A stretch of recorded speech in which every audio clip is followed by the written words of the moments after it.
ഈ അടുത്ത് എൻ്റെ അടുത്തൊരു പേഷ്യൻ്റ് വന്നിട്ടുണ്ടായിരുന്നു. അവർക്ക് ഡയറക്റ്റ് കോൺടാക്ട് ചെയ്യാൻ പറ്റാത്തതുകൊണ്ട് ഏതൊക്കെയോ മാർഗത്താൽ അവരെന്നെ കോൺടാക്ട് ചെയ്ത്, ഡോക്ടറെ എനിക്ക് എന്തായാലും നിങ്ങളൊന്ന് കാണണം, സെക്ഷൽ റിലേറ്റഡ് ആയിട്ടുള്ള ഒരു ഇഷ്യൂ ആണ്, അപ്പം എന്തായാലും എനിക്ക് ഡയറക്റ്റ് ആയിട്ട് എന്നെ കാണണം, ഫോണിലൂടെ പറയാൻ എനിക്ക് കുറച്ച് ബുദ്ധിമുട്ടുണ്ട് എന്ന് പറഞ്ഞിട്ടാണ് നമ്മളടുത്ത് വന്നിട്ടുണ്ടായിരുന്നത്. അപ്പോൾ അവരിപ്പോൾ എന്തോ ഭയങ്കര ട്രാവലിലാണ്, അപ്പം കോൾസ് അറ്റൻഡ് ചെയ്യാൻ ബുദ്ധിമുട്ടാണെന്ന് പറഞ്ഞിട്ടാണ് നിന്നിരുന്നത്. അങ്ങനെ പേഷ്യൻ്റ് വന്ന് കുറച്ച് നേരം ശരിക്കും ആൾ വെള്ളം കുടിക്കുന്ന പോലെയാണ്. കാരണം അവർക്കൊന്നും സംസാരിക്കാൻ പറ്റുന്നില്ല. എന്താ ഞാൻ ചോദിച്ചു, എന്താണ് സെക്ഷൽ റിലേറ്റഡ് ചെയ്തിട്ടുള്ള പ്രശ്നമാണ്, ഉദാഹരണക്കുറവാണോ, സമയക്കുറവാണോ, അതോ എന്തെങ്കിലും അഡിക്ഷൻ ആണോ എന്നൊക്കെ ചോദിച്ചിട്ടും ആൾക്ക് ഇങ്ങോട്ട് ഓപ്പണപ്പ് ആവാൻ കുറച്ച് നല്ല ബുദ്ധിമുട്ടുണ്ടായിരുന്നു. അങ്ങനെ അവരെന്താ ചെയ്തതെന്ന് വെച്ചാൽ, അവരെന്നോട് പറഞ്ഞ, ഡോക്ടറെ ഞാൻ പറയുന്നതുകൊണ്ടൊന്നും വിചാരിക്കരുത്, എന്നെ നിങ്ങൾ ഒരിക്കലും തെറ്റിദ്ധരിക്കുകയും ചെയ്യരുത്, എനിക്ക് നല്ല ഉദാഹരണ പ്രശ്നമുണ്ട്, എനിക്ക് എന്താ ചെയ്യേണ്ടതെന്ന് അറിയില്ല. കാരണം ഞാൻ എൻ്റെ വൈഫുമായിട്ട് ബന്ധപ്പെടാൻ നോക്കുന്ന സമയത്ത് എനിക്ക് ഉദാഹരണം എന്ന് പറയുന്ന സാധനം കിട്ടുന്നേയില്ല. എങ്ങനെ നോക്കിക്കഴിഞ്ഞാലും ഒരുപാട് സമയം എടുത്തിട്ടാണ് ഒന്ന് ഉദ്ധരിച്ച് കിട്ടുന്നത്. പലപ്പോഴും ഞാൻ അവളറിയാണ്ട് എൻ്റെ ഫ്രണ്ട്സ് മുഖേനൊക്കെ തുർക്കി ജാമും കാര്യങ്ങളൊക്കെ വാങ്ങിയിട്ടാണ് ഇതൊക്കെ നടത്തുന്നത്. അവൾ അറിഞ്ഞു കഴിഞ്ഞാൽ ഭയങ്കര നാണക്കേടാണ്, സഹിക്കാൻ പറ്റില്ല, അതുകൊണ്ടാണ് എന്ന് പറഞ്ഞു. അപ്പോൾ ഞാൻ ചോദിച്ചു, നിങ്ങളിതിന് വേണ്ടിയിട്ട് എന്തെങ്കിലും മുന്നേ മെഡിസിൻസ് എടുത്തിട്ടുണ്ടോ, ആരെങ്കിലും കൺസൾട്ട് ചെയ്തിട്ടുണ്ടോ എന്ന് വെച്ചപ്പം ഡോക്ടർ ഇപ്പം എന്തായാലും യൂട്യൂബിലൊക്കെ കാണുന്ന കുറേ ടെസ്റ്റുകൾ ഞാൻ ചെയ്ത് നോക്കിയിട്ടുണ്ട്, അതേപോലെ ഒരു ഡോക്ടറെ കാണിച്ചിട്ടുണ്ട്. അവരൊക്കെ പറഞ്ഞത് എനിക്കൊരു കുഴപ്പമില്ല, ഈ ഇമോഷണലി അല്ലെങ്കിൽ എനിക്ക് ശാരീരികമായിട്ട് യാതൊരു പ്രശ്നവുമില്ല, ചിലപ്പോൾ ഇമോഷണലി എന്തെങ്കിലും ഇഷ്യൂസ് ഉള്ളത് കൊണ്ടാവും എന്ന് പറഞ്ഞിട്ടാണ് എന്നെ വിട്ടിട്ടുണ്ടായിരുന്നത്. അപ്പോൾ ഞാൻ അങ്ങനെ ഡീറ്റെയിൽ ആയിട്ട് ആളുടെ കേസ് എടുക്കാൻ തുടങ്ങി. ആൾ എത്ര ചോദിച്ചു കഴിഞ്ഞാലും ഒന്നുമില്ല ഡോക്ടറെ, ഞാൻ ഹാപ്പിയാണ്, എനിക്കിപ്പോൾ നല്ലൊരു ജോലിയുണ്ട്, എനിക്ക് കടങ്ങളില്ല, വീടുണ്ട്, ഞാൻ എല്ലാം കൊണ്ടും നല്ലൊരു പൊസിഷനിലാണ് ഇപ്പം നിൽക്കുന്നത്, ഫാമിലി ആണെങ്കിലൊക്കെ ഓക്കെയാണ് എന്ന് പറഞ്ഞു. അങ്ങനെ അയാളുടെ ആ ഒരു ഹിസ്റ്ററീൻ്റെ പുറകെ ചെന്ന സമയത്താണ് അവർ പറഞ്ഞത്, ഡോക്ടറെ എനിക്കിത് സംഭവം തുടങ്ങിയത് എൻ്റെ വൈഫിനെ ഞാൻ കാണാൻ പാടില്ലാത്തൊരു സാഹചര്യത്തിൽ എൻ്റെ ഫാമിലിയിൽ തന്നെ ഒരാളുടെ കൂടെ ഞാൻ കണ്ടു. എനിക്കിത് ഭയങ്കരമായിട്ട് എന്നെ എഫക്റ്റ് ചെയ്തു. അവളോട് ഞാൻ ചോദിച്ചപ്പം അവൾ പറഞ്ഞത്, നിങ്ങളിതുപോലെ മുന്നേ ചെയ്തിട്ടുണ്ടല്ലോ, പിന്നെ ഇപ്പം എന്താ അതിൽ ഇത്ര പറയാനുള്ളത് എന്നുള്ള രീതിയിലാണ്. ഞങ്ങൾ ഫുൾ ടൈം ട്രാവലിലല്ലേ, അപ്പം എനിക്കും ആഗ്രഹങ്ങളുണ്ടാവില്ലേ, എൻ്റെ ആഗ്രഹങ്ങൾ നിറവേറ്റാൻ വേണ്ടിയിട്ട് ഞാൻ അതിൻ്റെ പിന്നാലെ പോയി, അത്രയേ ഉള്ളൂ. നിങ്ങൾ അങ്ങനെ എനിക്ക് അവരോട് ഇമോഷണൽ അറ്റാച്ച്മെൻറ്റോ കാര്യങ്ങളോ ഒന്നുമില്ല, നിങ്ങൾ അതിലങ്ങനെ കാര്യമാക്കേണ്ട ആവശ്യമൊന്നുമില്ല എന്നുള്ള രീതിയിലാണ് വൈഫ് എന്നോട് പറയുന്നത്. അവർ നിസ്സഹായാവസ്ഥയാണ്. അതായത് ഡോക്ടറെ എനിക്കിപ്പോൾ ഉദാഹരണ പ്രശ്നം ഉണ്ടെന്നും കൂടി അവൾ അറിഞ്ഞു കഴിഞ്ഞാൽ എൻ്റെ അവസ്ഥ നിങ്ങൾ ആലോചിക്കണം. എനിക്ക് ചിലപ്പോൾ ആ വീട്ടിൽ പോലും സ്ഥാനമില്ലാത്തൊരവസ്ഥയായി പോകും. കാരണം അവൾക്ക് ഓൾറെഡി ഇതിനോട് ഒരുപാട് ആഗ്രഹമുണ്ട്. അപ്പം നിങ്ങളും ഇതുപോലെ ആയിരുന്നില്ലേ എന്നുള്ളൊരു ഒരു കാര്യം വൈഫ് പറഞ്ഞു എന്ന് പറഞ്ഞപ്പോൾ ഞാൻ ചോദിച്ചു, എന്താണ് നിങ്ങൾ എന്തായിരുന്നു ഇതുപോലെ ഉണ്ടായിരുന്നതെന്ന് ചോദിച്ചപ്പം അവർ പറഞ്ഞത് എന്താണെന്ന് വെച്ചാൽ, ഞാൻ ചെറുപ്പത്തിൽ എൻ്റെ അച്ഛൻ പുറത്തായിരുന്നു, വീട്ടിൽ അധികം ഉണ്ടാവാറുണ്ടായിരുന്നില്ല, എൻ്റെ അമ്മയായിട്ട് ഞാൻ നല്ല അറ്റാച്ച്ഡ് ആയിരുന്നു. അങ്ങനെ ഒരു പോയിന്റ് ഓഫ് ടൈമിൽ ഞങ്ങൾ അറിയാണ്ട് ഇങ്ങനൊരു ബന്ധത്തിൽ ഏർപ്പെട്ടു. അത് പിന്നീട് ഞങ്ങൾ കണ്ടിന്യൂ ചെയ്തു. വീട്ടിൽ വേറൊരു ഫാമിലി മെമ്പറുമായിട്ടും ഞാൻ ആക്ച്വലി ബന്ധത്തിൽ ഏർപ്പെട്ടിട്ടുണ്ടായിരുന്നു. ഇപ്പം എനിക്ക് ആക്ച്വലി അതിൽ കുറ്റബോധമോ കാര്യങ്ങളോ ഒന്നുമില്ല, ലൈക്ക് കഴിഞ്ഞുപോയി, ഇനിയിപ്പോൾ അതിൽ പറഞ്ഞിട്ട് കാര്യമില്ലല്ലോ എന്നുള്ളതാണ്. പക്ഷേ എന്താ പറയുക, ആ ദിവസങ്ങൾ ഞാൻ നന്നായിട്ട് എൻജോയ് ചെയ്തിട്ടുണ്ട്. അത് ഞാൻ പറയാതിരിക്കാൻ പറ്റില്ല, നിങ്ങൾ തെറ്റിദ്ധരിക്കരുത് എന്ന് പറഞ്ഞിട്ടാണ് പേഷ്യൻ്റ് പറയുന്നത്. അപ്പോൾ ഇവരുടെ വൈഫിൻ്റെ അടുത്ത് ആദ്യ കാലഘട്ടത്തിൽ ഭയങ്കരമായിട്ട് സ്നേഹം കൂടിയ ഒരു സമയത്ത് അറിയാണ്ട് ഇവർ ജീവിതത്തിൽ ചെയ്തു പോയ തെറ്റുകളെല്ലാം ഏറ്റു പറഞ്ഞു. അതാണ് ഇവരുടെ ജീവിതത്തിൽ ഇവർ ഫസ്റ്റ് ചെയ്ത ഒരു മണ്ടത്തരം എന്ന് പറയുന്നത്. ലൈക്ക് നമ്മളെപ്പോഴും ശ്രദ്ധിക്കേണ്ട ഒരു കാര്യമാണ്, നമ്മളെ ലൈഫ് ചിലപ്പോൾ നമ്മൾ കല്യാണം കഴിക്കുന്നതിൻ്റെ മുന്നേ ജീവിച്ച് തീർത്തത് പോലെ ആയിരിക്കില്ല കല്യാണം കഴിച്ചു കഴിഞ്ഞാൽ ജീവിക്കാൻ പോകുന്നത്. നമ്മൾ ഓൾറെഡി മാറിയിട്ടുണ്ടാവും, നമുക്ക് ഒരുപാട് ലെസൺസ് ഉണ്ടായിട്ടുണ്ടാവും, ഒരുപാട് തെറ്റുകൾ ചെയ്തിട്ടുണ്ടാവും. പക്ഷേ ഈ കാര്യങ്ങളെല്ലാം നിങ്ങളുടെ പാർട്ട്ണറുടെ അടുത്ത് പോയിട്ട് കൺഫസ് ചെയ്താലേ ഞാനൊരു നല്ല ഭർത്താവ് ആവുകയുള്ളൂ, അല്ലെങ്കിൽ ഞാൻ നല്ലൊരു ഭാര്യ ആവുകയുള്ളൂ എന്ന തെറ്റിദ്ധാരണ നിങ്ങളെ മനസ്സിലുണ്ടെന്നുണ്ടെങ്കിൽ അവിടെ മുതൽ നിങ്ങൾ കലികാലാണ് ആക്ച്വലി. കാരണം ഈ ഒരു കാരണത്താൽ നിങ്ങൾ അന്ന് അങ്ങനെ ചെയ്തില്ലേ, നീ അന്ന് അങ്ങനെ ചെയ്തില്ലേ എന്നുള്ള ആ ഒരു സംഭവം നിങ്ങൾ ആർഗ്യുമെൻറ്റ്സിൽ അറിയാണ്ട് വന്നു പോകാനുള്ള ചാൻസസ് കൂടുതലാണ്. അപ്പോൾ പറഞ്ഞു വന്നത്, ഇവർ ഞാൻ എൻ്റെ ഈ കാര്യങ്ങളെല്ലാം ഞാൻ എൻ്റെ വൈഫിൻ്റെ അടുത്ത് ഷെയർ ചെയ്തു. ഞാൻ പറഞ്ഞപ്പോൾ എന്താണെന്ന് വെച്ചാൽ പറയാത്തത് മോശമല്ലേ, അല്ലെങ്കിൽ അവൾ അറിയാതിരിക്കുക എന്ന് പറയുന്നത് എനിക്ക് ഭയങ്കര കുറ്റബോധമാണ് ഉള്ളിൽ. എങ്ങനെ അവളോട് ഇത് പറയാതിരിക്കുക, ഞാൻ അവളെ ചീറ്റ് ചെയ്യുന്ന പോലെയല്ലേ എന്നുള്ള രീതിയിലാണ് അവർ കാര്യങ്ങൾ പറഞ്ഞത്. അങ്ങനെ പിന്നീട് വർഷങ്ങൾ പിന്നിട്ടു. ഇയാൾ എപ്പോഴും ബിസിയാണ്, കാരണം ഇയാൾക്ക് ഒരുപാട് കാര്യങ്ങളൊക്കെ ഉണ്ടായിരുന്നു. അപ്പോൾ ഈ വീട്ടിലെ കാര്യങ്ങൾ നല്ല രീതിയിൽ നടന്നു പോകാൻ വേണ്ടിയിട്ട് നല്ലവണ്ണം അയാൾ ഹാർഡ് വർക്ക് ചെയ്തു.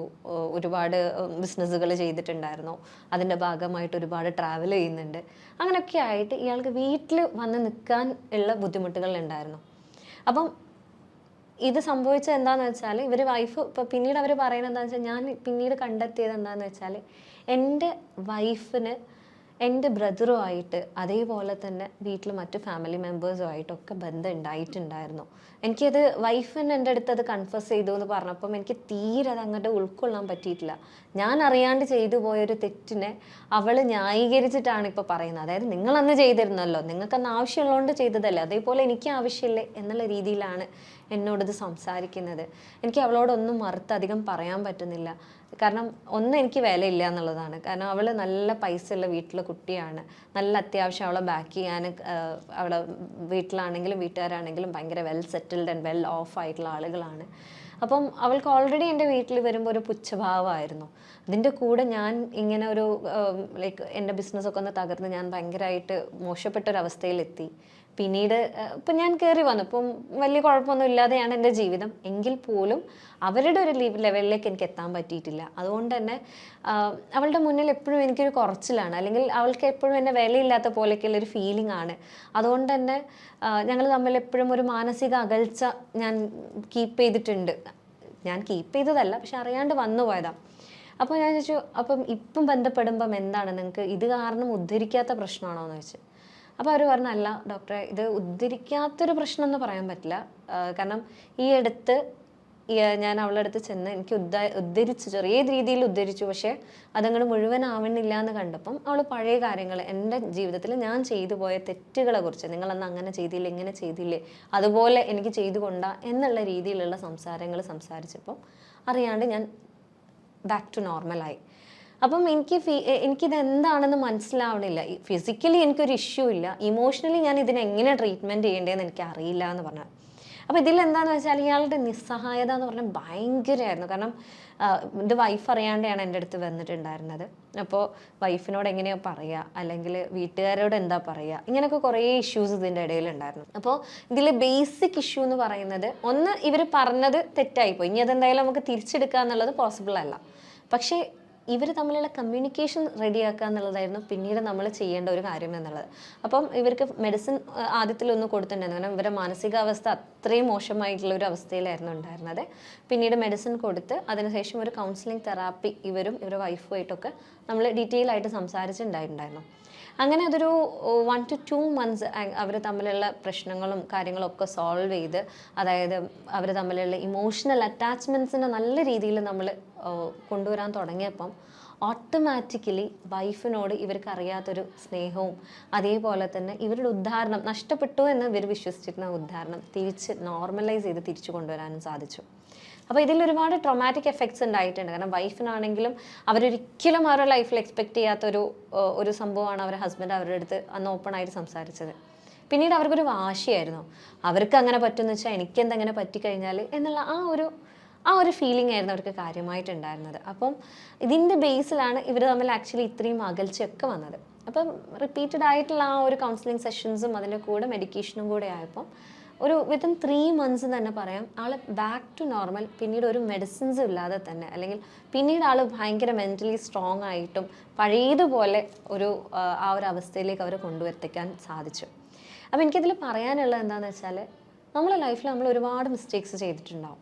ചിലപ്പോൾ അയ്യോ ഞാൻ ചെയ്തു പോയല്ലോ, ഇനിയിപ്പോൾ ഞാൻ എന്ത് ചെയ്യും. ഇപ്പം അതേപോലെ ചില ആളുകളുണ്ട്, ഞാൻ അറിയാണ്ട് ഒരു സെക്ഷൽ റിലേഷൻഷിപ്പിലേക്ക് എത്തി, അതായത് ആ ഒരു ഫ്രാക്ഷൻ ഓഫ് സെക്കൻഡ്സിൽ ഞാൻ ആ ഒരു സിൻ കമ്മിറ്റ് ചെയ്തു.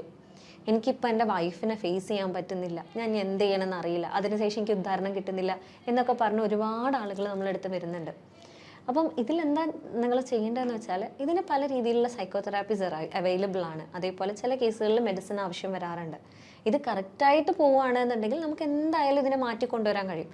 പക്ഷെ ചില കേസുകളിൽ ഇപ്പം ഞാൻ തുർക്കി ജാം കഴിച്ചിരുന്നു എന്ന് പറഞ്ഞ അയാൾ, ആ ടൈമിൽ എനിക്ക് ഉദാഹരണം കിട്ടുന്നുണ്ട്, പക്ഷെ എനിക്ക് ആ ഒരു വിചാരിച്ച സമയത്തുള്ള ഒരു സാറ്റിസ്ഫാക്ഷൻ എനിക്ക് കിട്ടുന്നില്ല, മാനസികമായിട്ട് ഞാൻ സാറ്റിസ്ഫൈഡ് ആവുന്നില്ല എന്നുള്ള പ്രശ്നങ്ങൾ. അതായത് മെഡിസിൻസ് കഴിക്കുമ്പോൾ ഉദ്ധരിക്കുന്നുണ്ട് എങ്കിൽ പോലും ആ സാഹചര്യങ്ങളിൽ നിങ്ങൾ ഒരു സെക്ഷൽ റിലേഷൻഷിപ്പിൽ എത്തിയതിൻ്റെ ആ ഒരു മാനസിക സന്തോഷത്തിലെത്തില്ല എന്നുള്ളതാണ്. അപ്പം ഈ കേസുകൾ അല്ലെങ്കിൽ ഇത്തരം ബുദ്ധിമുട്ടുകൾ ഉണ്ടെന്നുണ്ടെങ്കിൽ ഇതിനെ ഹാൻഡിൽ ചെയ്യേണ്ട രീതികളും കൂടി നിങ്ങൾ മനസ്സിലാക്കേണ്ടതുണ്ട്. അപ്പം പലപ്പോഴും എനിക്ക് തോന്നുന്നു എൻ്റെ ക്ലിനിക്കിൽ ഞാൻ കണ്ടിട്ടുള്ള ഒരു 85 to 90% ഉദാഹരണക്കുറവ് എന്ന് പറയുന്നത് മാനസികമായിട്ടുണ്ടാകുന്ന ഇഷ്യൂസ് കാരണമാണ്. അത് ഡിപ്രഷൻ ആവാം, അല്ലെങ്കിൽ അവർ മുന്നേ എപ്പോഴെങ്കിലും കടന്നുപോയ ഒരു ഗിൽറ്റി ഫീലിങ്ങിൽ കൂടെ ആവാം, അല്ലെങ്കിൽ അവർക്ക് നഷ്ടപ്പെട്ടു പോയ എന്തെങ്കിലും ഒരു കാര്യത്തിൻ്റെ പുറമേ ആവാം. അങ്ങനെ പല രീതിയിൽ നമുക്കത് ഫേസ് ചെയ്യേണ്ടി വന്നിട്ടുണ്ട്. അപ്പം ആ ഒരു രീതിയിലേക്ക് നമ്മളുടെ ട്രീറ്റ്മെൻറ്റ് എടുക്കുന്ന സമയത്ത് പെട്ടെന്ന് തന്നെ നമുക്കതിൽ മാറ്റം കൊടുക്കാൻ പറ്റാറുണ്ട്. സോ കൂടുതൽ ഡീറ്റെയിൽസ് അറിയണം എന്ന് നിങ്ങൾ ആഗ്രഹിക്കുന്നുണ്ടെങ്കിൽ ഞാൻ ഡോക്ടർ ഹിബ അബ്ദുൽ മജീദ്, ഡോക്ടർ ഹിബ സരോവിയ, പെരിന്തൽമണ്ണ, മലപ്പുറം ജില്ല.